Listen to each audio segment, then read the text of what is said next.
Welcome to the Healthy, Wealthy, and Smart podcast. Each week, we interview the best and brightest in physical therapy, wellness, and entrepreneurship. We give you cutting-edge information you need to live your best life, healthy, wealthy, and smart. The information in this podcast is for entertainment purposes only and should not be used as personalized medical advice. And now, here's your host, Dr. Karen Litzy. Hey everybody, welcome back to the podcast. I am your host, Karen Litzy, and I am so excited today because our sponsor, Net Health, has a great opportunity. They are giving you the chance to win a free registration to 2018 APTA CSM in Washington, D.C. So, if you're interested in a free opportunity to check in with the latest thoughts of other rehab leaders, Net Health has you covered. There's a new online rehab therapy community designed for the intersection of the clinical and business sides of rehab. It's the Rehab Therapy Operational Best Practices Forum. Catchy name, right?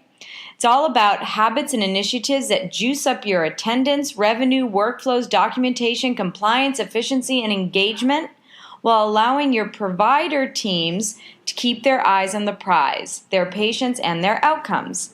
You'll see stats on the community members already involved, plus some new polls that just launched, and we'd love for you to weigh in. What can you expect that will benefit you? Write-ups, white papers from leading-edge performers. There are polls, surveys, benchmarking, calculator videos, podcasts, and more. I personally believe that a better connected rehab therapy profession has the power to help more people. So jump in, subscribe, join the conversation. You can find Rehab Therapy Operational Best Practices Forum at www.nethealth.com/healthy. And remember, all you have to do is sign up, and you can win a free registration to the 2018 APTA CSM in Washington, D.C. So do it. Now, on today's episode, I am so excited to have Steph Lagana. She is a business strategist and spiritual teacher. She leverages her background in national security to ground conversations on intuition and the energetics of business. Steph works with women to build their business and align with their strengths so they can market themselves naturally and powerfully in the service of their calling. And let me tell you, her story is amazing. It's so cool. So, what do we talk about? We talk about morning routines and the myths that surround them, practical strategies to implement your unique morning routine, how long should I commit to develop a new habit, and the benefits of a morning routine can have on your life and your business. So if you don't have a morning routine, you will start to have one immediately after this podcast. I know I have a great morning routine, and once I started doing it, I saw my productivity just skyrocket. So people often ask me, how do you get all this stuff done in one day? I have a good morning routine, and it just sets my day up for success for the rest of the day. So a huge thanks to sponsor Net Health, and a huge thanks to Steph for sharing her insights with us on how to create our best morning routine. Hi, Steph. Welcome to the Healthy, Wealthy, and Smart podcast. I'm happy to have you on. I am delighted to be here. Thanks for having me. Anytime. And today we are going to talk about having a really good morning routine and how that can set up your day for success, whether in life or in business. But before we get to that, I would love for you to fill in some of the blanks from the bio about how you got to where you are. So this isn't anywhere that I thought I would ever be. I had about 11 years working in national security for the U.S. government. And I assumed that I would stay in a windowless room for the rest of my career, doing lots of super secret squirrel things that would take up lots of time, having me working the weekends, and ultimately fading off into a retirement that involved traveling to far-flung countries and probably lots of corgis. And none of that happened. About 2011 to 2012, I spent 6 months in Afghanistan. And when I came back, I had this really powerful healing journey that I went on, which ultimately led me to depart the government. And as a part of that, it sounds so mythologized looking back, like all the dots make sense, but in the midst of it, it was pretty much chaos incarnate. In the midst of it, I went on this really powerful healing journey by going through a coach training program that was part-time. And after that, I realized it was this remarkable gift that I was given that I wanted to give other people. And that was what ultimately catapulted me out of the government. But it took some time. It was kind of a subtle, it was kind of a subtle catapult. It didn't actually take full effect until 2016. But I started my business part-time in 2013 and just kind of like started rooting little tendrils out into the world at that point. I mean, these are two completely different lines of work. Yeah, it's pretty wild. And I'm the same person, and there's still so much of me that's has been served by these two different careers. So it's really interesting. I was definitely super high achieving, very fast paced in my government career. And there's still a part of me that's very practical, very grounded, and very action oriented. But I have this like window of compassion that's opened up inside of me, and this softness that's happening now, which serves me a lot better. Going from, like you said, this sort of windowless government job in national security to being a coach and helping so many people through their own, let's say maybe little crises or large crises, it sounds like it's completely different. But now that I think about it, it's kind of similar. It's kind of similar, right? You're just, instead of doing things sort of for the government, you're doing it on a much more personal level. But I can assume the approach to the work is pretty similar. Yeah, it's funny. I had this like real crisis when I was leaving, thinking I won't have my security clearance. It's going to be so different. And looking back at it, I just moved from national security to global security. So now I have this passion for helping other people. And it's really turned into a very large calling. It's not just about where I'm focused right now, which is women who are building their business that are really in the first like 3 to 5 years of what they're doing. It's ending entrepreneurial poverty, and it's helping women return the power back to themselves, because I see it so dislocated and so disconnected so often. The organization that you needed working national security, you certainly still need in helping people secure their businesses. Yeah, there's a lot of taking in information, like vast reams of data, and finding true north.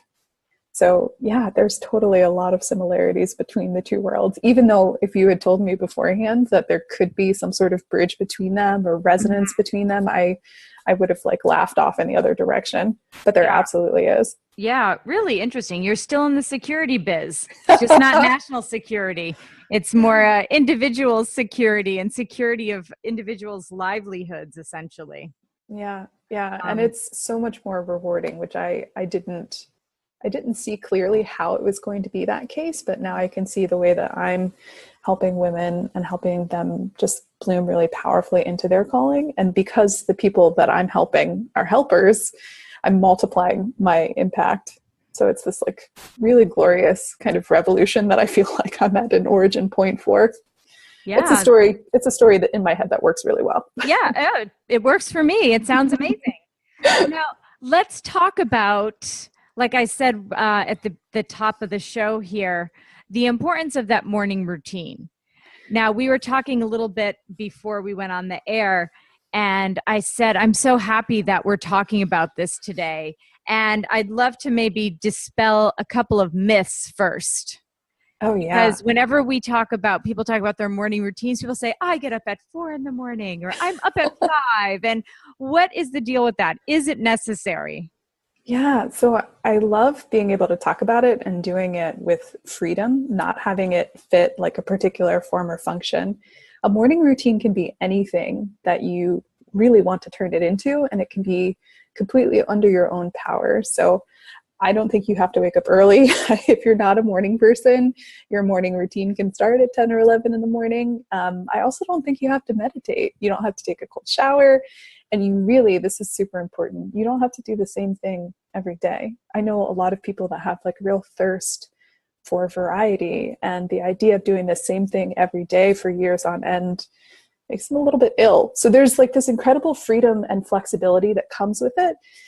And another myth that I would dispel is that it doesn't have to be focused on your productivity. It can be focused on your personal pleasure and your own anchoring. So it can be this really grounding space in the morning where you fill your own cup, metaphorically or literally. Mm-hmm. And that allows you to be of really deep service and presence throughout the day.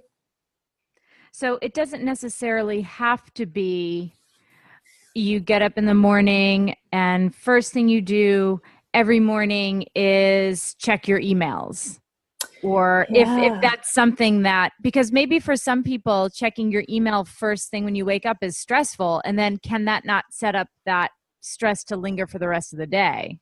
Yeah, totally. When you design your own morning routine, you get to win your day. And that's the thing is, it's not just a morning routine, it's your morning routine, like not anybody else's. There's this amazing book on morning routines called The Miracle Morning. And there's been this like wave of beautiful interest in morning routines. And then there's been this kind of like hyper extension into it with people taking 90 minutes or 2 hours. And it's great when you have schedule flexibility and more creative control over your day. And if you have 15 minutes in the morning before your children get up, or you have a really limited gap that you can leverage, you can still have a really beautiful morning routine. You just need to decide what your priorities are and what's going to nourish you. For some people, when they check their email in the morning, it's going to disconnect them from that like grounded place inside of themselves. And then for other people, if they don't check their email, they might feel like they're on a bit of an anxiety bender. So it's really important to know like where your personal boundaries are and what is in highest service of you. And so how do you suggest people, or when you work with, let's say, your clients, how do you have them figure out what works best for you? So I always recommend you start off the day drinking water, and that is going to seem kind of clinical and basic, but dehydration is real and it impacts your thinking. And then coming up with an activity that allows you to anchor really deeply. So it depends on the person.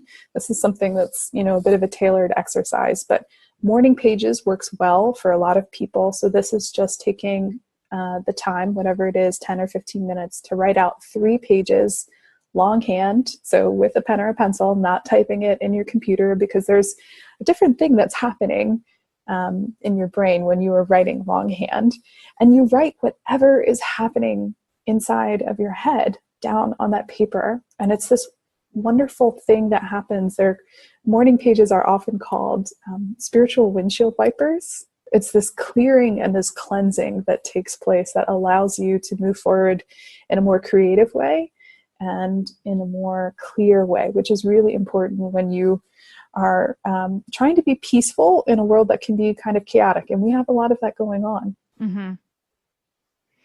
And let's say I want to start my morning routine and I want to start it tomorrow.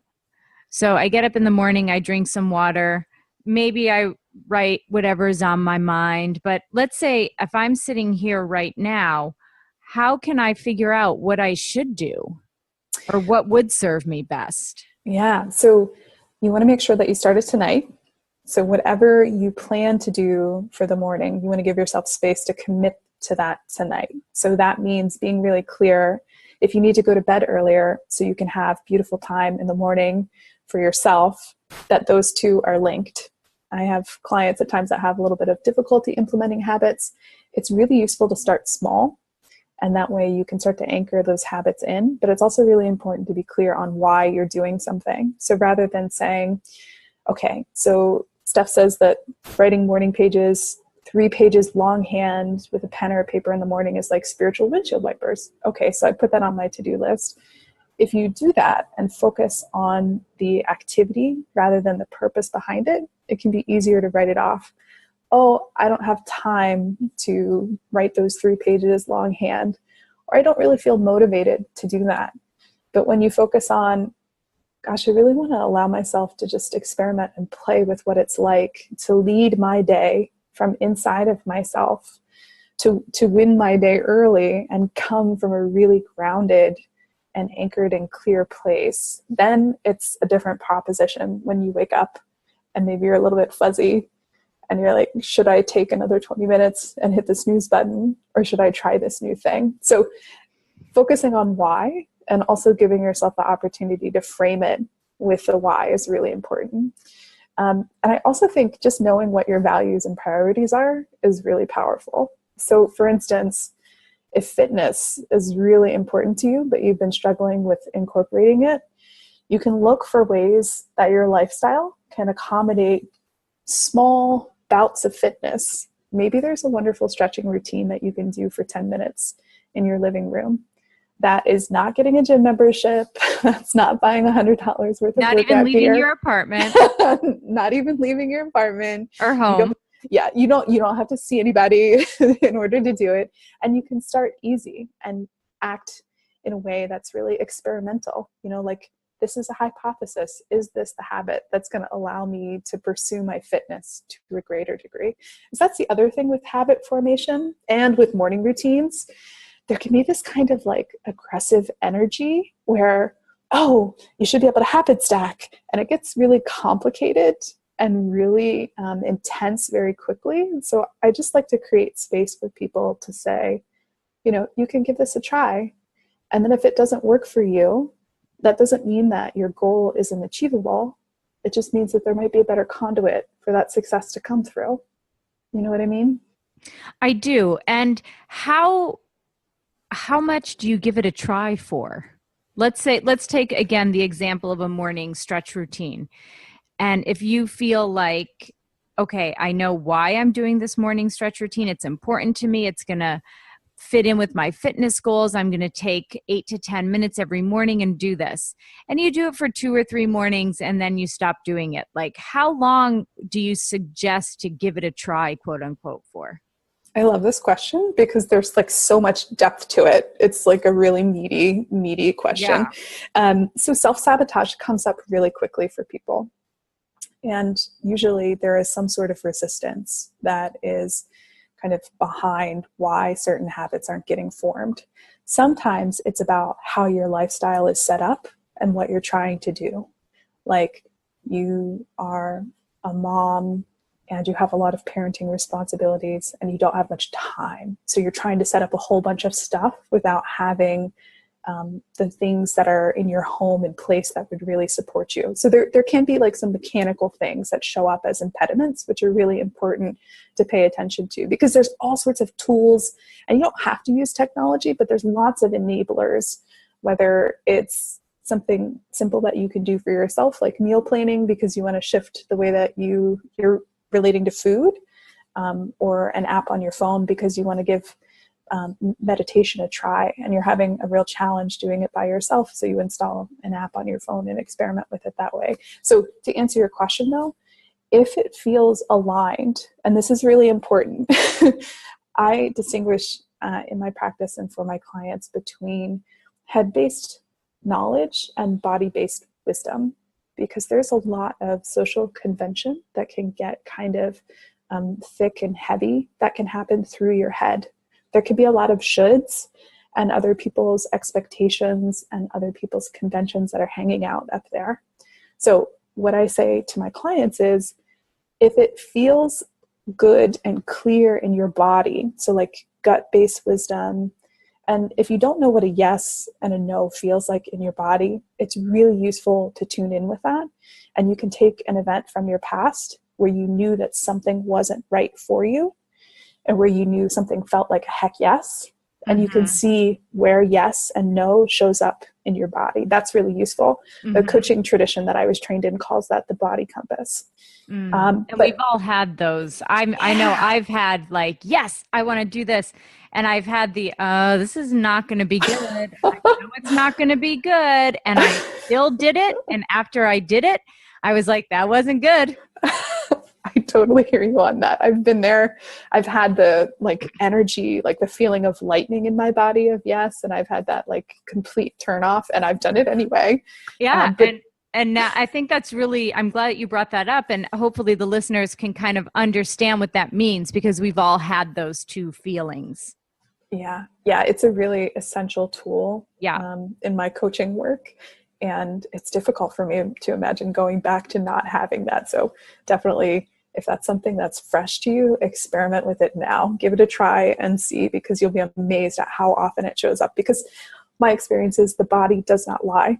So to answer your question, I think 4 to 6 weeks, when the idea is inspired, when it feels aligned, when it feels good and clear and clean, 4 to 6 weeks is a great time period to try it, assuming that you've got space for it and it like neatly fits with your lifestyle, as opposed to doing something that's kind of difficult, like you have to commute 6 miles to get on the bus, and that kind of thing. Because the thing is, when you do something new, your body, your mind, your brain will form new grooves, and it will get uncomfortable just by virtue of the fact that new grooves are being created. So there will be a space where you have to, quote, push through it. That kind of language, I don't like the push, because I don't advocate people forcing against things, but there will be a space where it will get uncomfortable, and you have to have a really clear understanding of why you're doing it. So that way you can continue to show up through that discomfort, because it's temporary. And on that note, we're going to take a quick break to hear from our sponsor, Net Health. They are giving away a free registration to the 2019 APTA CSM in Washington, D.C. So what do you have to do to enter? All you have to do is head on over to their brand new online rehab community designed for the intersection of the business and clinical sides of rehab. It's called the Rehab Therapy Operational Best Practices Forum. If you want to enter for your chance to win a free registration to CSM 2019, head on over to nethealth.com/healthy, and this is only for the month of October. So get over there ASAP and register.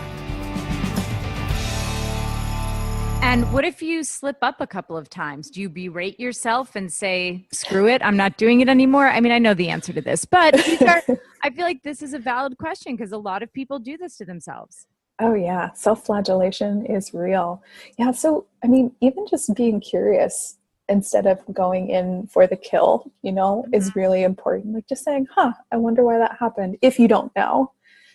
And there's some real compassion that can come from those slip-ups. There's like a deepening of the relationship with yourself that can come with that, instead of like, oh, this was supposed to be day 79 and I missed day 78.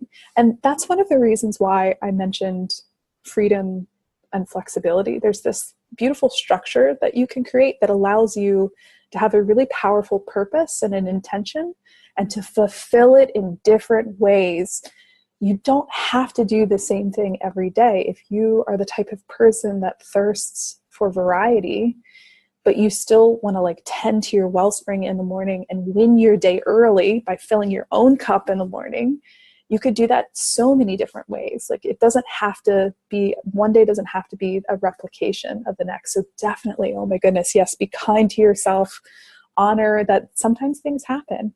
And the whole point is for me, the whole point of a morning routine is just to come into deeper alignment and integrity with who you really want to be. And I think that's a kind of version of yourself, if you don't mind me saying, dear stranger on the internet. Yeah. No, I think that makes a lot of sense. And now, what does having the morning routine, so let's say you've figured out a routine that works for you. You've done it for 4 to 6 weeks. A lot of people want to know, well, what am I going to get from it? What are the results? Yeah, totally. There's this incredible power that comes from being in a place where you start the day on your terms. So along the lines of all of the research that's dispensed around meditation and mindfulness, you're able to come from a happier place, a more peaceful place, and the things that you're doing are lining up with what you want to do. So you are, by default, you are more productive. Productivity is a word that makes me a little uncomfortable sometimes, because it's like so linked with the forcing and intensity from my old career. But as long as productivity is aligned with your values, it doesn't have to be a dirty word. All of the morning routine juice comes in, giving you more balance, giving you more productivity, giving you more pleasure. There's a really rich way that you can be with yourself with a morning routine. It's not just about checking blocks, or it doesn't have to be about that. So you can be more balanced, you can be healthier. I think you can definitely be wiser over time. Okay, let's review this morning routine situation. So we start out with, let's say, you don't have a morning routine. A listener is listening to this podcast right now, and they say to themselves, "I don't have a morning routine. I want to start one." Mm-hmm. So they're going to So, listen to this, and tonight, what are they going to do? so before they go to implement tonight for whatever, to commit to whatever needs to happen tomorrow, I would create 2 lists. I would create a list of the things that are really important to you, that connect you, that reflect your priorities. So these are things that you could do, okay? And then I would create a list of things that you know disconnect you, overwhelm you, or are a reflection of things that might be urgent but not important, or a reflection of other people's priorities. So for instance, social media, email, things that would be on that list that would not be propelling you forward to living your best life. And I would take a look at those lists, and I would make sure that what you ponder as your test drive for a morning routine take into account both of those things. So for instance, you could decide it's been kind of hard for you to cultivate mindfulness in the past. You haven't really succeeded with meditation. So maybe there's a local park that's nearby, and you decide to go for a 15-minute walk. And then after your walk, you go back to your home or your apartment, and you sit yourself down and you write a little bit while you have a cup of tea, and you don't check your email until your work email, until you get into your office. And that's it. Super straightforward, super simple, and wildly powerful. If you allow yourself to set those boundaries, you can absolutely win your day, your day. Yeah, and it sounds to me like when we're thinking about our morning routine, to number one, not copy someone else's morning routine, Oh gosh, because yeah.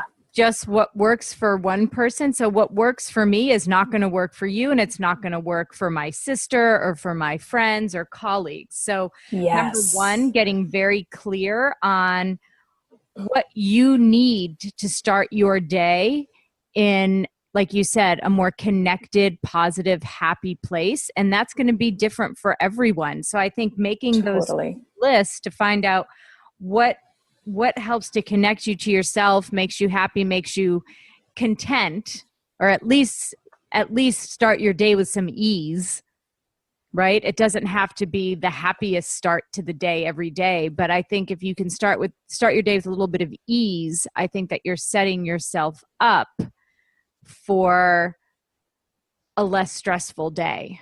Totally. And even just giving yourself a permission not to have it look like anybody else's morning routine. There's been a huge influx of interest in morning routines like in the past decade, and that's fantastic. And there's been a lot of conversation about different structures and formats. Look, the framework that works is the one that works for you. Your morning routine doesn't have to look like anybody else's. You know, if you follow a whole bunch of influencers that talk about this thing, like pick your celebrity influencer, pick your celebrity entrepreneur. It doesn't have to look like anybody else's. The big thing, the main thing, is that it is really deeply of service to you. Because for me, what I know for sure is what the world needs is more people that are at home inside of themselves. And that's what a morning routine will do for you. It's going to connect you more deeply with where you're at, so you can make better decisions, so you can be happier, so you can be more at peace, so you can be more aligned. And you really can win your day no matter what shows up in front of you. Yeah, I love that. And I love that the whole giving yourself permission to not be like everyone else. And, you know, I'm a physical therapist, and one thing that physical therapists have a lot of discussions around is when you're giving, let's say, a home exercise program or any kind of, whether it be stretch or mobility or exercise program, you don't give the same thing to everyone. Mm. That's insane. So why would you accept doing the same exact thing that someone else does when you're a completely different person? Yeah. It's so important. And then, you know, the other thing to consider is that habit formation can look really different for a lot of people. And so one of the great ways to examine this for yourself is to think about the last habit that you formed and to consider, okay, how did I come to that habit? Was it with structure? Was it with accountability with a friend? Was it kicking and screaming? Was it at the very last minute? Like, how did that habit come about? What did I need in order to make it happen? Some people really need support in order to make it happen. BJ Fogg, who is considered like the world's leading researcher on habit formation, he says the strongest indicator that a habit is going to be successful is that it's small. And so you can change your life. You can revolutionize your life using tiny habits. You just have to allow yourself to start in that way and be patient. There's really interesting brain research that says, we dramatically overestimate what we can accomplish on any given day, and we dramatically underestimate how much can shift in a year. So even just giving yourself like a little bit more of the long game and thinking about what you want to start to transform in your life on a longer scale can be really powerful as a part of this too. Yeah, I love that. Gosh, tiny habits can change your life. Yeah. It's that simple, right? and that hard, or that difficult. It's a little bit of both. It's that simple and that difficult. But I think you gave us so much food for thought here. So what would be your talking points or the things that you would really want the audience to take away from this? That your morning routine is something that will help you nourish yourself so that you can show up for what needs to happen during the rest of your day. So it's less about like some sort of productivity jam and more about like filling your own cup and making sure that you feel really good about what else needs to come the rest of the day. Also that your morning routine does not have to look like anybody else's at all. It doesn't have to look like anything that has ever existed before. And it is just as much about what you decide is really important to you and you do, just as much about that as about the things that you say, I'm going to say no. I'm going to say no, and I'm not going to let that happen until a certain point in my morning. The two examples, key examples there being checking your email and getting onto social media, because both of those things have so much impact on us psychologically and creatively. Yeah, absolutely.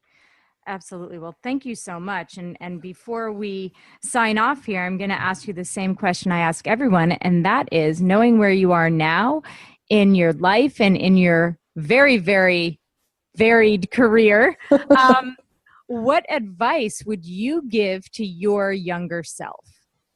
Oh, I really want to make sure she gets this time capsule too.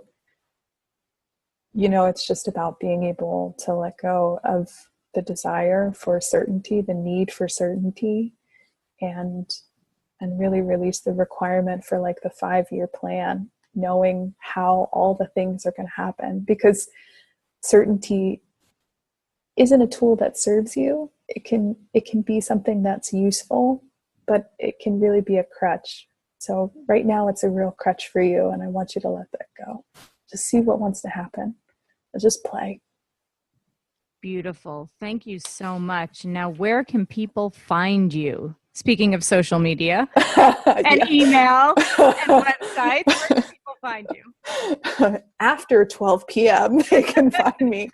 I'm on social media. I have a Facebook group especially oriented towards women entrepreneurs who have a calling inside of them and are more spiritually inclined. And that Facebook group is called Your Sacred Craft. I also have a website. I'm over at mythicalenterprises.com. I was fascinated with legendary heroes' journeys when I was younger, and I haven't left that since. And so those are the best places to reach me. I am on Facebook. It is definitely a part of my jam after I've had my morning routine. Got it. Good to know. Good to know. Well, Steph, thank you so much for coming on and sharing all of this information on how we can better start our mornings to better serve ourselves, to better serve others. So thank you so much. My pleasure. I am so glad I got the chance to connect with you, my dear. Yes, this is great. And everyone who's listening, thanks so much for listening. Start your morning routines tomorrow morning and stay healthy, wealthy, and smart. Well, hopefully now we will all have wonderful morning routines to supercharge our life and our business. So a huge thanks to Steph Lagana for that. And of course, a huge thank you to our sponsor for today's episode, Net Health. So Net Health is Redoc powered by XFIT. They are a cloud-based EMR. Check them out. They're also giving away you have to enter in the month of October, a free registration to 2019 APTA CSM in Washington, D.C. All you have to do is go to nethealth.com/healthy and sign up for their brand new online rehab therapy community called the Rehab Therapy Operational Best Practices Forum. It's where business and clinical practice collide. So check it out and try and win a free registration to CSM in 2019. Thanks for listening. Thank you for listening, and please subscribe to the podcast at podcast.healthywealthysmart.com. And don't forget to follow us on social media.